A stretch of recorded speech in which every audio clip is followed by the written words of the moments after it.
Hello guys, how are you all? Well, joining me now is India's High Commissioner to the UK, Vikram Doraiswamy. Thank you so much, High Commissioner, for joining us here on the programme. Our correspondent Cordelia Lynch was just reporting there from Pakistan, and she also talked about the warning that Pakistan has issued, saying the world will find out when they do strike back. How concerned are you that this thing is just going to start to escalate? Let me point out that the original escalation is Pakistan's sponsored terror group's attack on civilians in Pahalgam on 22nd April. You know, our response thereafter was precise, targeted, reasonable, and moderate. It was focused principally and solely on terrorist infrastructure. We did not strike the Pakistani military establishment. We did not strike national infrastructure. And we made it abundantly clear, including in the briefing that was given yesterday morning by our permanent secretary, our foreign secretary, and by military officers, that the object of this exercise was clearly to avoid military escalation. The fact was actually acknowledged in a left-handed way, of course, by the Pakistani side in terms of their own statements, official statements, which said that the airspace hadn't been violated and that, no military establishments were attacked. And yet they did say that civilians were killed in this attack. You see the images that they put out themselves. These were at places well known and identified even in Western media for many, many years as central points in the terrorism infrastructure of the Jaish-e-Mohammed, the Lashkar-e-Taiba, the Hizbul Mujahideen, well-known parts of that infrastructure and those establishments. Can you confirm that the leader and founder of Jaish-e-Mohammed's family members were killed in this strike? Well, they put it out on their own social media. This is not us confirming. It is on well-known handles, social media handles of the group.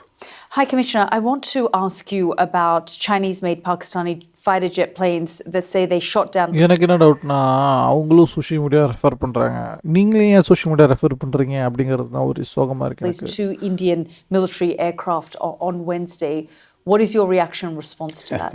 Well, you had the defense minister on your show a couple of days ago. He said that the evidence for that was on social media. By that yardstick, today's media all over in India over the last 3 hours has reported the shoot down of 2 Chinese-made fighter jets and an F-16 and an airborne early warning platform. Well, High Commissioner, I don't believe, the point that I was trying to make, if I may just complete that, look, if it satisfies Pakistan's ego to say that they've done something, they could have used that as an off-ramp to move on. But clearly they chose not to, and they've continued to escalate the matter. This is a report I'm reading from Reuters based on 2 US officials telling Reuters this. They're saying it's the first time that Western officials have confirmed that there was high confidence that Pakistan had used the Chinese-made J-10 aircraft to launch air-to-air. இதுதான் சொன்னேன், most க்ரெடிபிளான global ஏஜென்சிஸை நம்ம அதை தான் பார்க்கணுமே. ஏன்னா global ஏஜென்சிஸில் வந்து like Reuters ஆகட்டும், இல்லை அல்ஜசீரா ஆகட்டும், பிபிசி ஆகட்டும், இவங்கெல்லாம் கொஞ்சம் அளவுக்கு கரெக்டான கொஞ்சம் நியூட்ரலைஸ்டான இது கொடுக்குறாங்க, இன்ஃபார்ம் பண்ணிகிட்ருக்காங்க, க்ரெடிபிளான ஸ்டோரிஸ் கொடுக்குறாங்க. ஸோ அதனால தான் நினச்சிட்டே இருந்தேன் ராய்ட்டர்ஸ் போகிறோன்னு ஸ்கை நியூஸ் முடிச்சுட்டு போவோம், ஜெரோஸ்ட்டு முடிச்சுட்டு போவோம். Air missiles against Indian fighter jets, bringing down at least 2. This is something that, let's ask Reuters. But my larger sense is that there is no evidence of that. We haven't actually confirmed any such thing. The better point is to ask actually if all of this is true and if Pakistan has essentially succeeded in making its point as it wanted to, why are they not stopping? The question you have to ask yourself, however, is the other one, which is that if Pakistan says it's retaliating, as my colleague, the Pakistan High Commissioner said here yesterday, what are they retaliating about? They're retaliating against attacks on terrorism infrastructure. So what does that tell you of their relationship with the terror groups?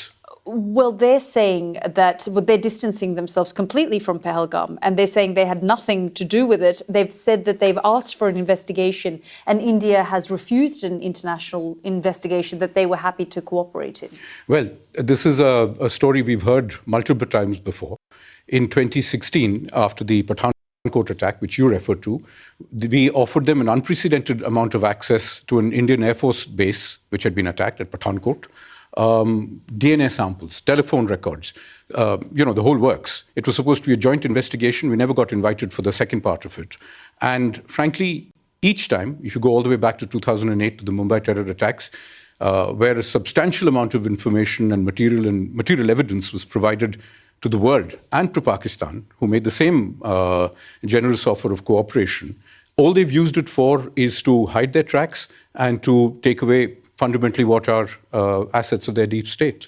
High Commissioner, I'm just going to keep you there because I just want to give our viewers and audience some context and bring that in. And I just want to pause for a moment, just remind our viewers how the two countries stack up against each other militarily. Now, India has over 1.2 million active personnel in its army. Pakistan has less than half of that, 560,000. In the Navy, India has 75,000 active personnel and Pakistan has 30,000.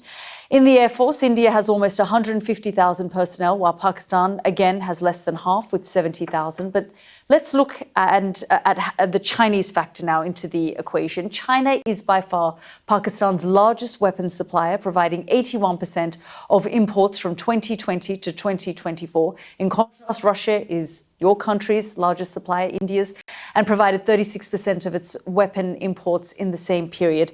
How worried is India about the China factor? I don't see why we should be.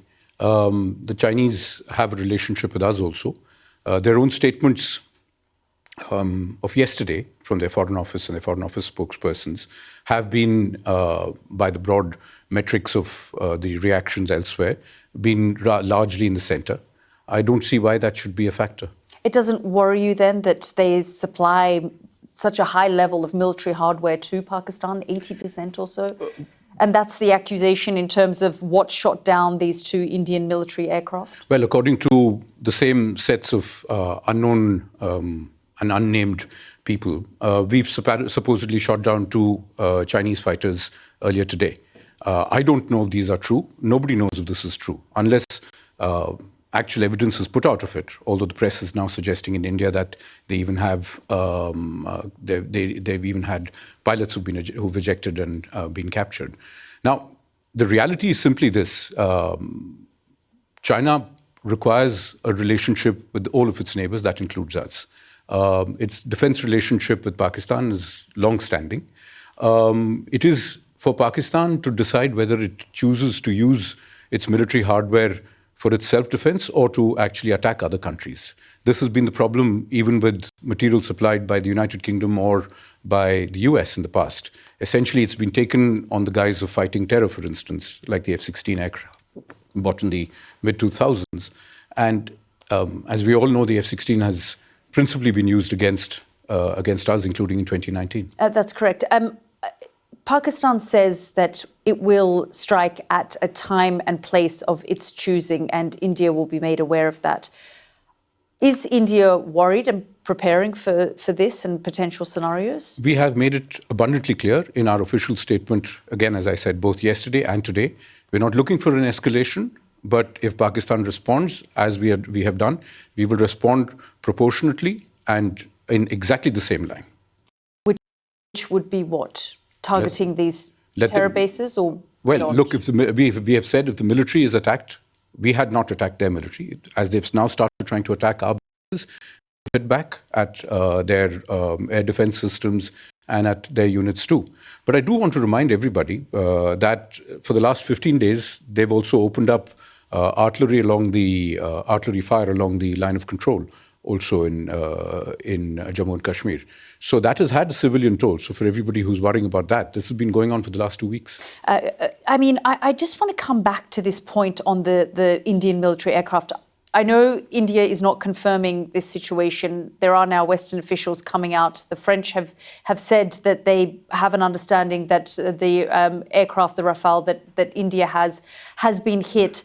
Are you concerned that you're going to continue to have this kind of loss? I don't think so. What is the purpose? First of all, we don't know if this has happened.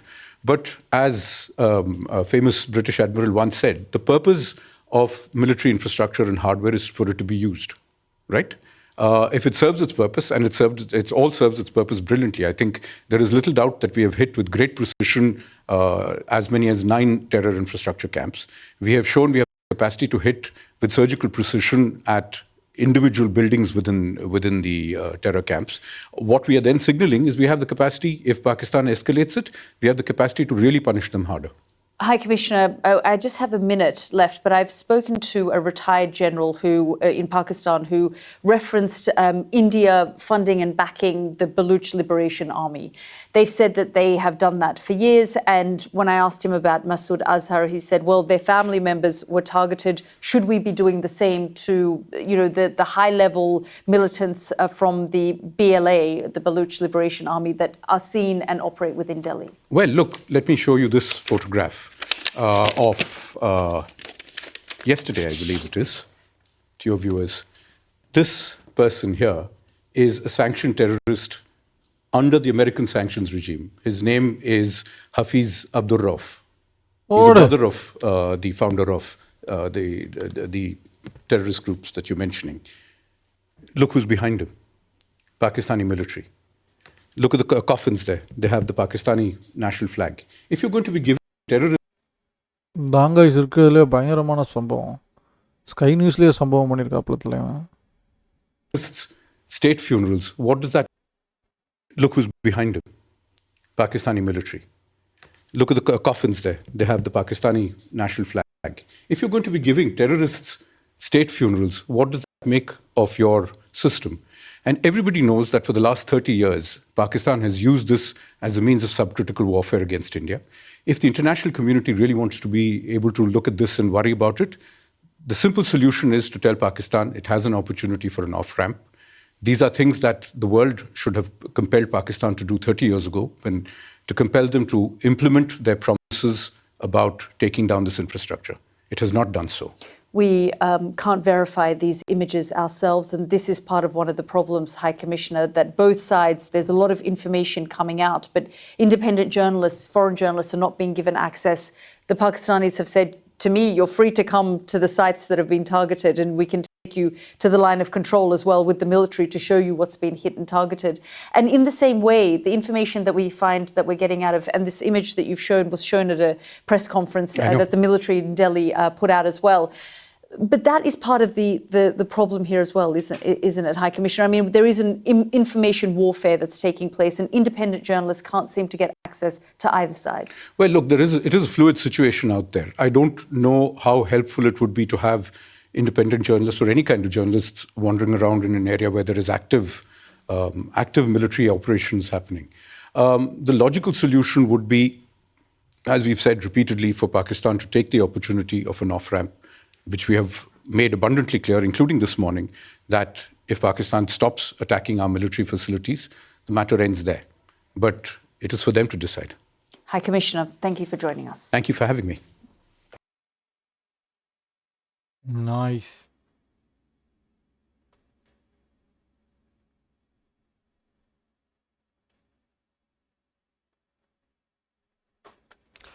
Next, இதோட conversation போய் பார்ப்போமா?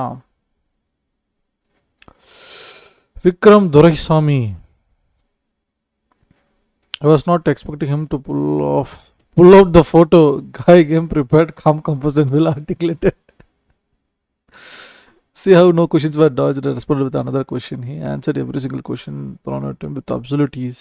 Definition of true diplomat: no nuclear threats, calm and responsible statements. Look at the quality of diplomat from Indians. They are sharp, intellectual, balanced, and well spoken. Pulling out the picture, power move. I'm in awe of this guy. Indian officials are also very, very polished, well informed, and impromptu. No wonder they are the best, and all IAS, IFS officers selected through a rigorous VP selection process. As a Tibetan American, I always love India. Long live India. Vikram is calm, corrected, firm, and factual. Photo is like in your face. Even the reporter was taken off guard. He's so calm and composed. This shows the true courage, bravery, intelligence. He has all the qualities acquired in a diplomat. I watched this interview before. Finally, a sensible person spoke out on Sky. Just clean facts and figures. Proud of the calmness, integrity, clarity of Indian representative. That's the difference between an educated completed from a reputed university versus educated completed from a Pakistani madrasas. Damn, the guy was very well prepared. A thumbs up to India. Such a calm and polished diplomat. That image of funeral was published by Pakistani themselves. Indian diplomat, the way they talk and present in India's case is truly something to learn. Calm to point. S. Jaishankar, Vinay Quatra, Vikram Doraisamy. This is how comprehensive national power looks like, from armed forces to defend industries, diplomats to civilians, to Indian national leadership all coming together to fight. This is much better show with an Indian ambassador rather than a Pakistani ambassador. He showed the photo in a global media. This is how a well-educated, well-informed man responses. India is a nation rich in history, strong in its stance, and it will not be broken by forces of darkness, extremism. What an interview. Pakistan escalator, India responder.